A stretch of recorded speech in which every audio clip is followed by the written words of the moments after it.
Chilling tales for dark nights.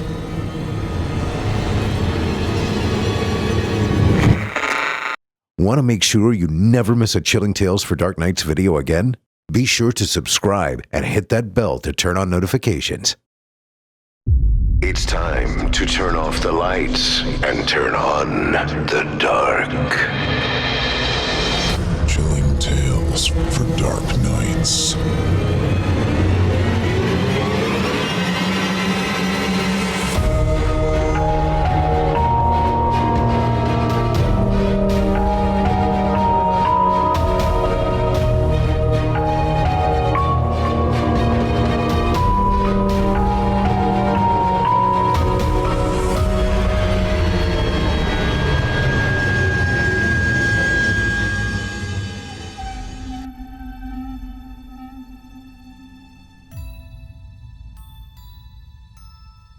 Good evening, listeners, and welcome to Chilling Tales for Dark Nights. I'm your host, Steve Taylor, and tonight's tale digs deep into the rot beneath the surface and the grief we bury alive. You ever walk through a town that feels hollow? Not just empty, but forgotten, where the streets sag under the weight of things left unsaid, where sorrow grows wild in the cracks? In tonight's story, a decaying town unearths a terrible truth. Some grief doesn't fade. It festers, and when it finally blooms, it does so in black petals and whispers. Before we begin, if our stories leave you shaken, or if you find yourself checking the flower beds a little more closely tonight, why not help us keep the nightmares alive? Leave us a 5-star review on Spotify, Apple Podcasts, or wherever you listen. Watching on YouTube, like, comment, and subscribe. And don't forget to ring that bell so you never miss a tale. Hungry for more horror? Visit us at chillingtalesfordarknights.com. For just $7.99 a month or less with an annual plan, you'll gain early access to episodes, ad-free listening, and exclusive content crafted for our most devoted fans. And don't forget to join us on Facebook, Instagram, and X, where it's always midnight. Now, dim the lights, draw the curtains, and settle in. Tonight's tale comes to us from Miranda Blackwell, a rising voice in modern horror. Her work explores decay, abandonment, and the quiet ways sorrow eats us from within. Her tale tonight is a descent into psychological horror set in a crumbling town where tragedy doesn't just linger, it spreads. In Langston Hollow, every death leaves something behind, something that watches, something that grows. Performed for you this evening by Beth Gadow and featuring Nick Goroff and Olivia Steele, this is the story of a town that failed to grieve and of a woman who saw what grew in its place. Without further ado, I present to you The Black Bloom by Miranda Blackwell. Part 1. I used to think dying towns just faded quietly, like old photographs left too long in the sun. But Langston Hollow didn't fade. It rotted. Every morning when I drove the crack streets toward the library, I passed a dozen empty buildings. The windows were boarded over or shattered, the plywood sagging like broken teeth. The gas station had closed last winter. The high school had shuttered 2 years before that. What few people remained walked with their heads down, moving from place to place, like they were already halfway to their graves. I told myself it was just the economy. That was the easy lie we all told. The truth was, something worse had taken root here. Something we either didn't see or didn't want to name. I noticed the flower 2 days after Javier Jimenez died. The news hit the way every death did in Langston Hollow. First a ripple, then a drowning. Javier had been 17, full of too much restless energy to waste time with caution. People said he had been trying to cut across the tracks, the way kids had done for years, even though the warning lights at the crossing had been out of order for months. I remembered seeing them flicker and die on my way home from work. I remembered thinking I should call someone, but I hadn't. It was easier to think someone else would. The afternoon after his funeral, I find myself parked near the old railway crossing without consciously deciding to go there. The air had a brittle, coppery tang, and the gravel lot beside the tracks felt as if it had been abandoned by everything living. I got out of the car, clutching a fistful of daisies I had picked from the cemetery grounds. Javier's memorial was already half formed. A cluster of wilted flowers, a crooked wooden cross, a few glass candles, their wicks drowned in rainwater. I knelt awkwardly and added my daisies to the pile, feeling like a fraud. I had seen him skateboarding past the library just a week ago. He had smiled at me, lifted one hand in greeting. I had looked away. As I stood up, brushing dirt from my jeans, something caught my eye near the edge of the tracks. At first, I thought it was just a trick of the light, a patch of dark soil maybe, or an old piece of rubber. But when I stepped closer, I saw it clearly. It was a flower. It grew straight up from the gravel bed, a slender, black stalk supporting 5 curling petals, so dark they looked wet. The petals shimmered faintly, like oil on water, shifting from deepest black to bruised purple when the light hit them just right. The bloom rocked gently on its stem, even though the air was completely still. I stared at it for a long time. I didn't know a lot about plants, but I knew enough to understand that nothing should have been able to grow here. Not in the rocky bed between 2 rusting rails, not without soil or water or anything close to life. Without thinking, I knelt again, reaching out to touch the petals. The closer my hand got, the stronger the wrongness became. It wasn't the way the bloom looked, it was the way it felt. It watched me somehow, though it had no eyes. It leaned almost imperceptibly in my direction. I pulled back before my fingers could brush it. Standing quickly, I wiped my hands on my jeans as though I had touched something diseased. For a moment, I had the stupid thought that I needed to apologize. To Javier, to the town, to the flower itself. The sun dipped lower behind the hills, painting the tracks in long, golden slashes. I told myself I was tired. Grief did strange things to the mind after all. Even so, when I turned back toward my car, I caught myself glancing over my shoulder. The flower stood tall and still, waiting. I tried not to think about it over the next few days, but Langston Hollow made forgetting impossible. Javier's death hung in the air, saturating every conversation, every radio station, even the bulletin board at the library. Half the people blamed the town council for ignoring the broken signals. The other half blamed Javier himself for being careless. I blamed myself. At night, I found myself waking to strange dreams. I would be standing at the tracks again, looking down at the black flower, but when I reached to pluck it from the ground, the petals curled into a mouth and whispered my name.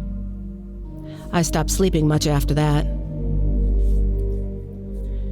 By the end of the week, 2 more black flowers had appeared. One at the corner where Mrs. Banning's car had flipped and caught fire after the stoplight shorted out. Another near the entrance to the shuttered textile mill, where a homeless man had been found hanging from a steel beam. I didn't have to look for them. It was like the town wanted me to see them. Every time a siren howled, I would find myself hours later standing somewhere near the edge of another tragedy, staring down at another impossible bloom. Each one looked identical, black as tar, flickering faintly with purples and greens when the light struck just right. Each one moved in air that wasn't there. each one seemed to lean toward me when I got close. I told no one, not yet. If I said the flowers were wrong, they would say I was being overly sensitive. If I said they were following me, they would say I needed rest. Maybe they would have been right. Maybe I should have listened. Instead, I started to believe something else, something much worse. That the flowers weren't just marks of death, that they were invitations, and sooner or later, they would expect me to answer. Part 2. There is a kind of silence that only comes after grief. It is not peace, it is vacancy. Langston Hollow lived inside that silence now. Every day I watched more people leave town. Those who stayed carried themselves as if waiting for something to come and finish the job. By the time the second week passed after Javier's death, I had counted 6 more black blooms. The flowers never appeared immediately. First came the tragedy, a house fire, a sudden heart attack, a drowning in a flooded basement. Then, after a day or two, the bloom would sprout somewhere nearby, as if the ground needed time to digest what had happened. I stopped sleeping entirely. Instead, I drove aimlessly through the empty streets at night, telling myself I was just restless. In truth, I was hunting. I wanted to catch one of the blooms growing. I needed to know if they were born the way natural things were, pushing up through the dirt, or if they simply appeared. I never caught them in the act. They were always just there. One evening, I found myself parked outside the old gas station. It had closed the previous winter when the last owner packed up and moved to Dallas. The pumps stood like rusted skeletons under a sagging canopy, their paint scabbed and flaking. A black bloom grew between the cracks in the concrete island where cars had once fueled up. Its petals fluttered lazily, even though the night was as still as glass. I should have been used to them by then. Instead, the sight drove a spike of cold dread through me. I stayed in the car, hands gripping the steering wheel until my knuckles ached. The flowers seemed to vibrate faintly at the edge of my vision, and for a moment, I could almost hear it. Not a voice exactly, a vibration, a hum tuned perfectly to the frequency of my guilt. I squeezed my eyes shut and leaned back against the seat, forcing myself to relax. I did not remember starting the car again. I only remember the sound of gravel crunching under the tires as I pulled away, leaving the bloom swaying in the rearview mirror.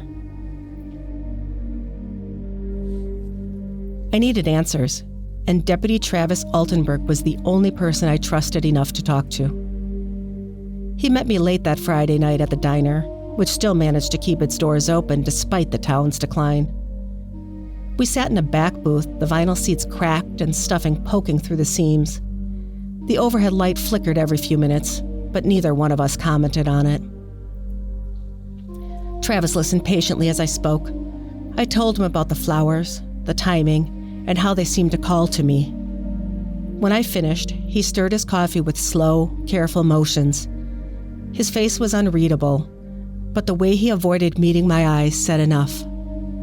Justine, he said, setting the spoon down. You've been through a lot lately. We all have. It's natural to look for patterns where everything feels out of control. I'm not imagining them, I said. My voice cracked, so I lowered it.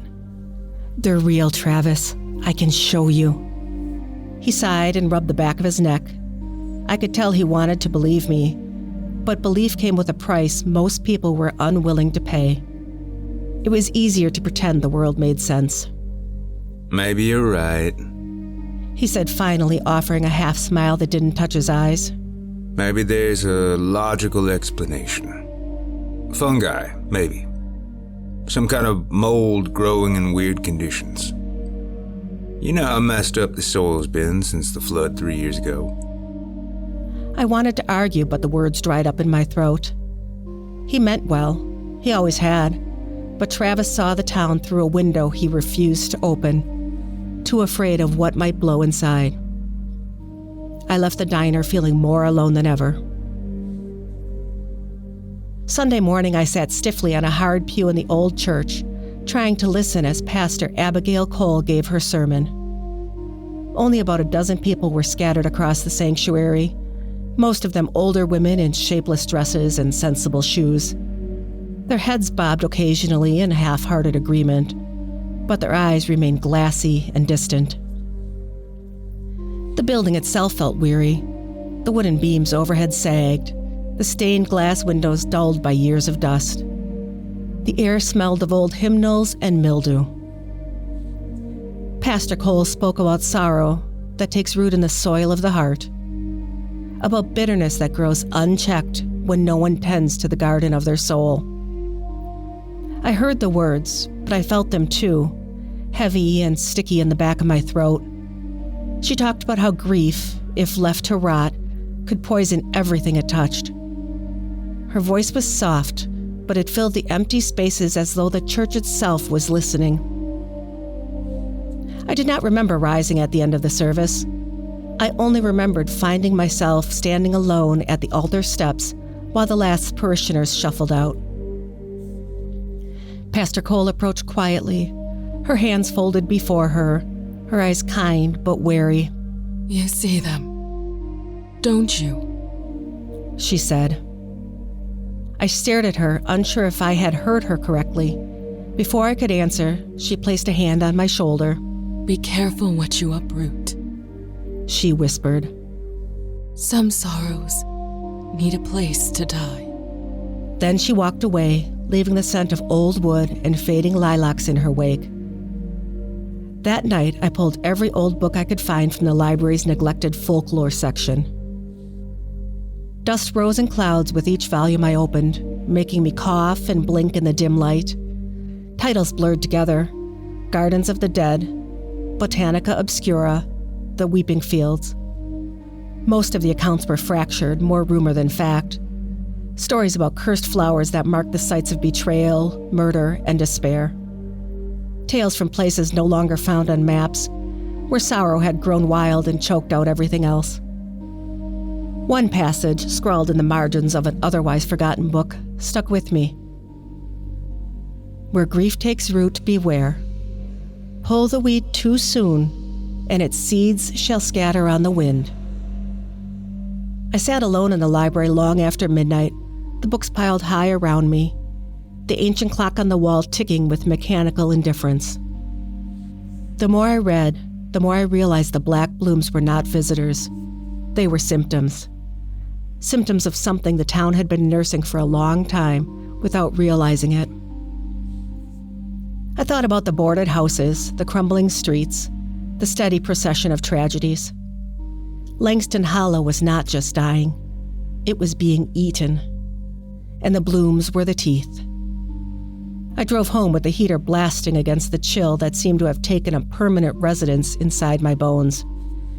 As I passed the corner of Main and Shiloh, I caught sight of another bloom. This one had grown up through the asphalt itself, right in the center of the deserted intersection. Its petals glistened under the streetlights as black as tar. I kept my hands steady on the wheel, refusing to slow down or look directly at it.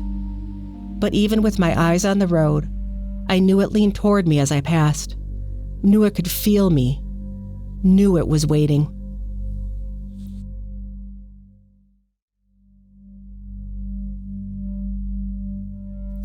Part 3. The night I decided to pull the flower, the sky hung low and gray, the stars smothered by heavy clouds.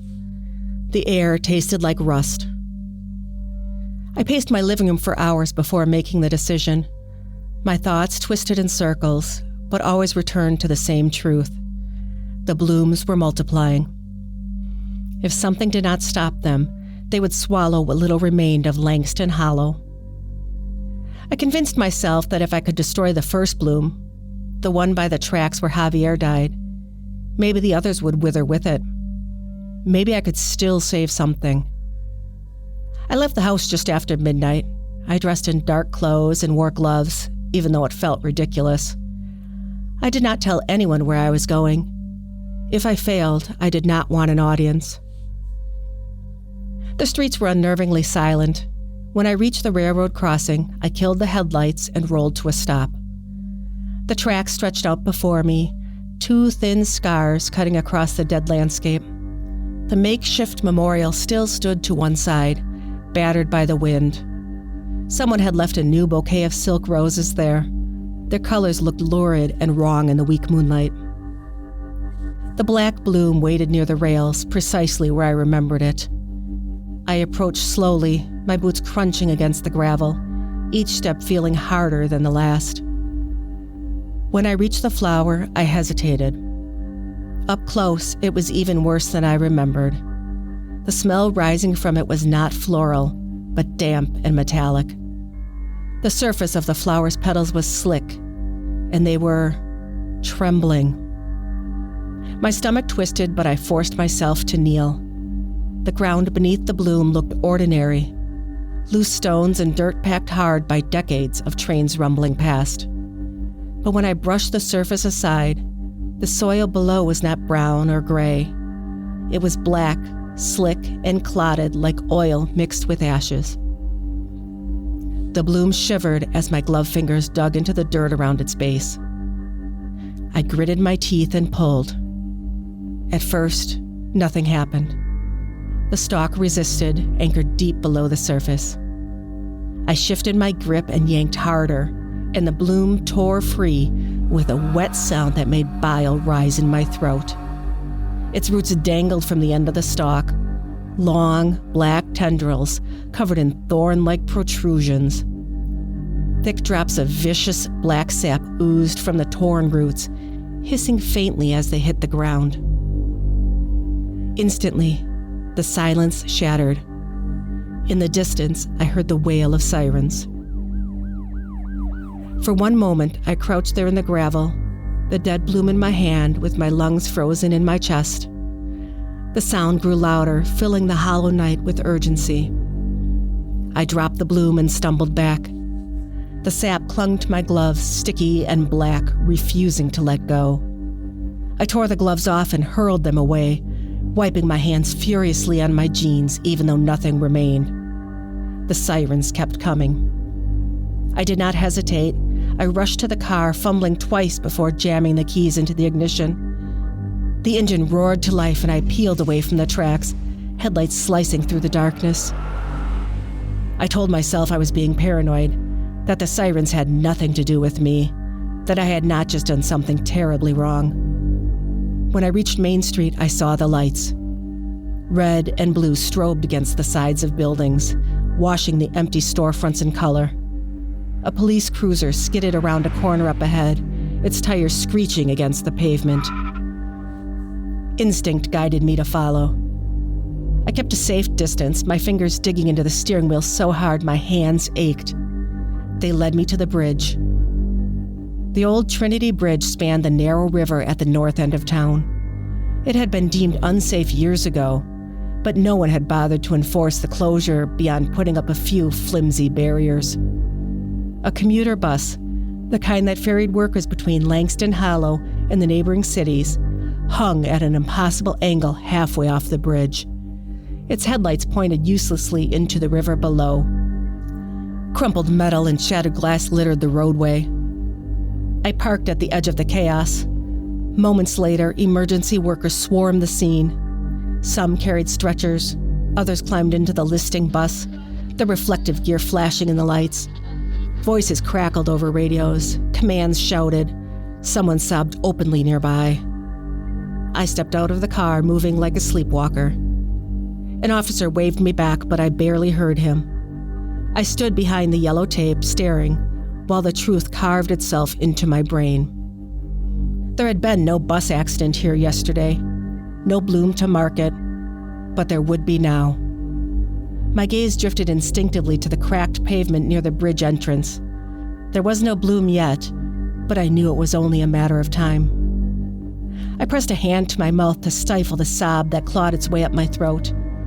I had not destroyed the flower. I had only moved its hunger. I fled the scene before anyone could ask questions. Back in my car, I drove aimlessly for hours. the highway unfolding before me like a thread I could never quite unravel. Every exit sign, every dark field, every hollow house pressed against my windows, whispering my failure. The sun rose pale and sickly over the fields by the time I turned back toward Langston Hollow. I expected to feel guilt, or sorrow, or despair. Instead, what I felt was colder and sharper. Inevitability. The flowers were not just marking death, they were cultivating it, and I had helped them grow. By the end of the following week, 3 more blooms had appeared. One at the hospital parking lot after the ER flooded and several patients died. One outside the grocery store where a man shot his brother in broad daylight over an argument no one understood. One at the playground closed for years, where a teenager hanged herself from the broken swing set. Each bloom stood taller than the last. Each one seemed to lean a little farther toward the living. I stopped pretending the town would survive. Langston Hollow had been crumbling for years. The black blooms were simply the final harvest. I sat at the kitchen table that night staring at a map of the town spread out before me. I had marked every bloom I had seen with a small black dot. Looking at them now, I saw a pattern forming, a slow inward spiral, a tightening noose. At the center of the spiral, there was only one place left untouched: the cemetery, the place where I worked part-time, the place where it had all begun. I knew what I would find there, knew it the same way I knew the smell of rot even before opening a dead flower's petals. Some things you do not need to see to understand. The blooms were calling me home. Part 4. The cemetery gates groaned when I pushed them open.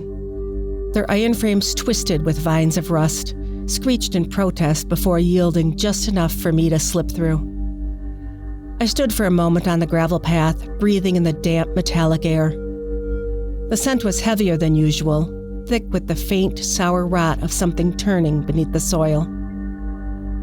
I tightened my jacket around me and stepped forward. The Carrington family cemetery sprawled over a small hill at the edge of town. Rows of crooked headstones jutted from the earth, their inscriptions faded and worn smooth by decades of rain and neglect. In daylight, the place felt abandoned but harmless, a monument to forgotten names. At night, it felt like the town's last stubborn heartbeat, and even that rhythm had grown feeble. I moved between the graves, my boots scuffing against gravel and dead leaves. The flashlight in my hand jittered with every step, the beam slicing through the mist in thin, wavering lines. I didn't know exactly what I expected to find, but I knew it would be there. I passed the graves of people I had known, old neighbors, teachers, friends' parents, and tried not to look at the newer ones. Each name was a pinprick in my memory, a reminder that Langston Hollow's best days were buried in the ground alongside its dead. Halfway up the hill, I found it. A black bloom swayed atop a grave near the center of the cemetery. It was larger than any I had seen before, its petals almost grotesquely wide, as if drinking in the moonlight. The roots sprawled across the soil in a tangled mat, darkening the ground like a spreading infection. I raised the flashlight and read the name etched into the headstone. Rebecca M. Carrington. My mother. I staggered back 2 steps, the flashlight beam jerking wildly across the surrounding stones. I had not visited her grave in months. The sudden, sickening weight of guilt overcame me as I remembered the long, slow days of her illness. The way I had shrunk away from her in those final weeks, avoiding the hospital, making excuses about work and exhaustion, when the truth was simpler. I could not stand to watch her fade. I had abandoned her when it mattered most, and now something had taken root in the hollow left behind. The bloom bent toward me slightly, as if acknowledging my thoughts. I backed away. Every instinct screamed at me to flee, to put as much distance as possible between myself and the thing growing from my mother's grave. But my legs locked in place. unwilling or unable to obey. It was not alone. As my breathing steadied enough to lift the flashlight again, I saw the others. Small black shoots had begun to sprout across the hilltop, thin and skeletal, barely visible in the mist. They grew from graves at random, no pattern that I could see, no clear connection between the names.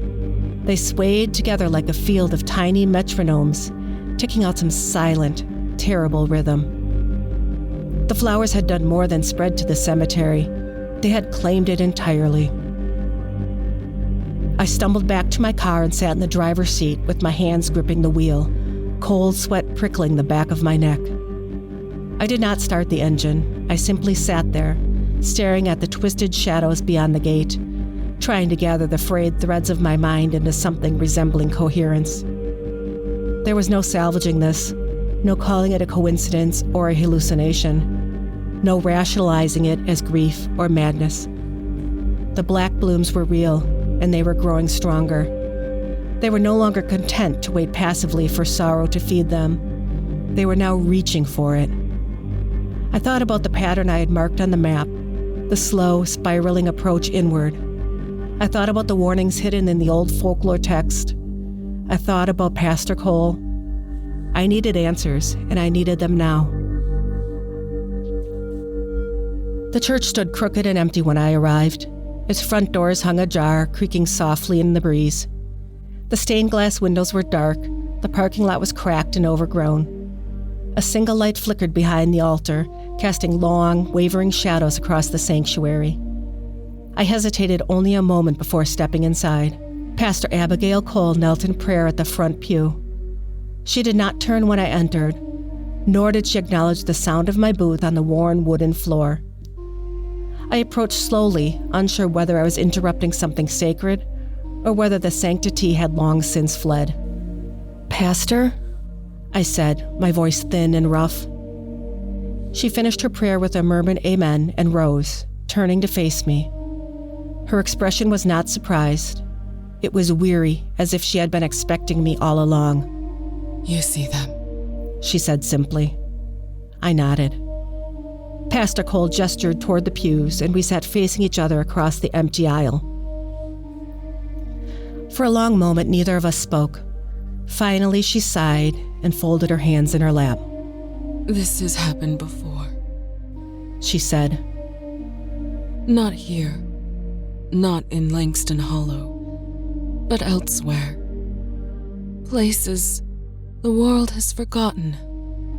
Towns that dried up and blew away like dead leaves." "Why?"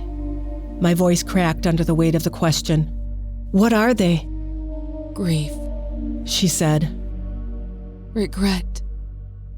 Every sorrow we bury without healing, every wound we ignore. It all seeps into the ground.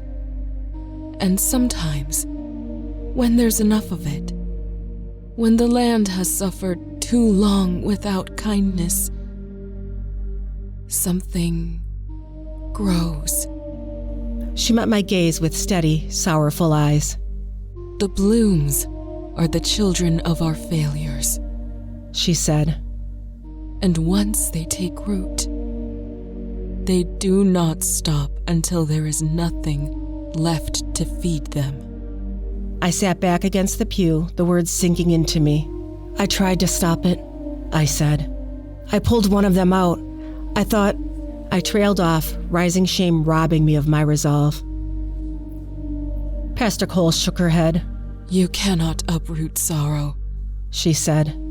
"You can only contain it, accept it, tend it like a wounded thing until it dies on its own." I thought about the sirens, the bridge, the broken bodies pulled from the wreckage. "What happens now?" I asked. She looked toward the stained glass windows where moonlight struggled to pierce the grime. "Now, it finishes what it started," she said. I left the church without speaking further. There was nothing more to say. The town was collapsing. I saw it clearly now, as if some veil had been stripped away. Fires broke out in abandoned homes. Accidents and fights erupted in the streets. People disappeared without a trace, leaving only empty houses and unanswered questions behind. Everywhere I turned, the black blooms grow thicker, rising in cracks and gutters, curling around mailboxes and lampposts.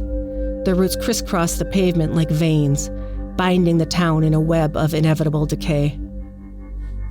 No one else seemed to notice, or maybe they did and chose blindness over terror. The few who remained walked through the streets with hollow eyes, their movements mechanical, as if already resigned to the end. I understood because I was no different. I had tried to intervene. I had tried to pull the sorrow out by its roots, but in the end, all I had done was scatter it wider. Langston Hollow was dying, and I was its last willing witness.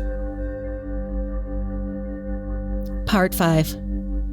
By the time I made the decision, Langston Hollow was no longer a town. It was a carcass. The streets lay empty except for the black vines creeping across the cracked pavement.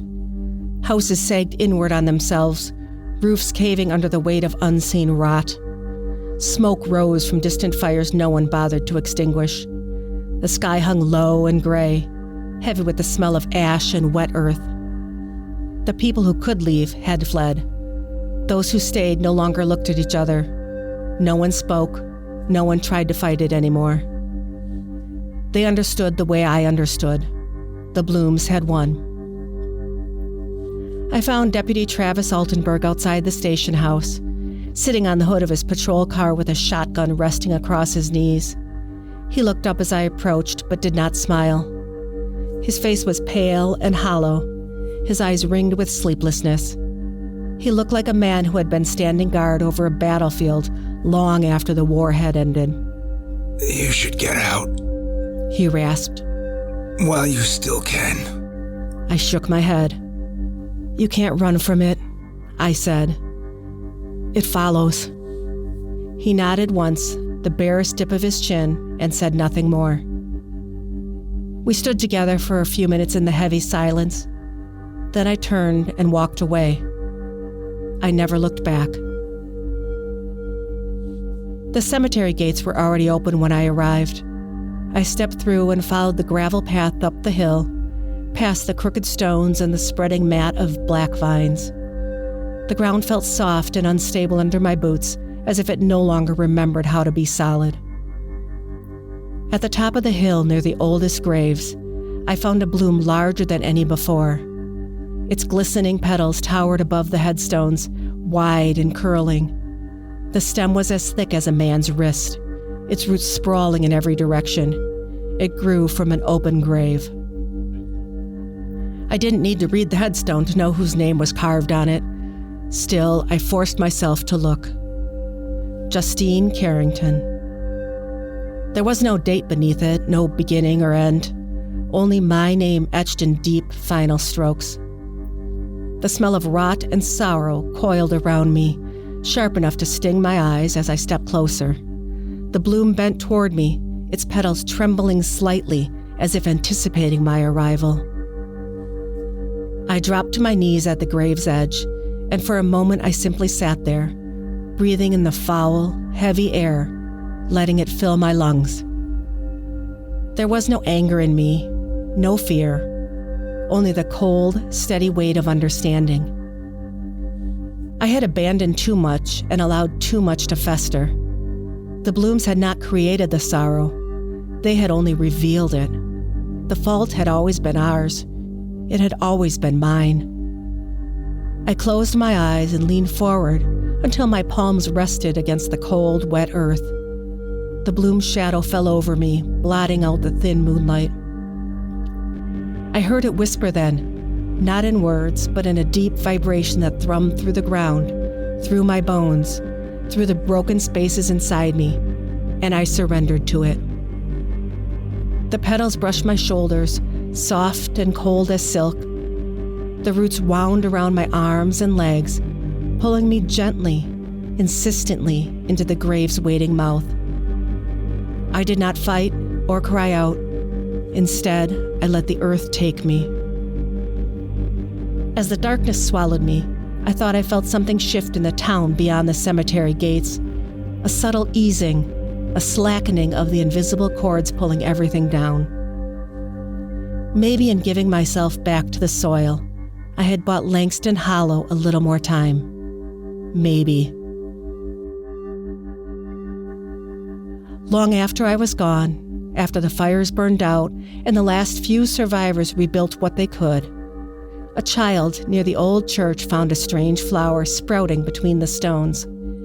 A tiny bloom, black and glistening, waited, swaying gently where no wind blew.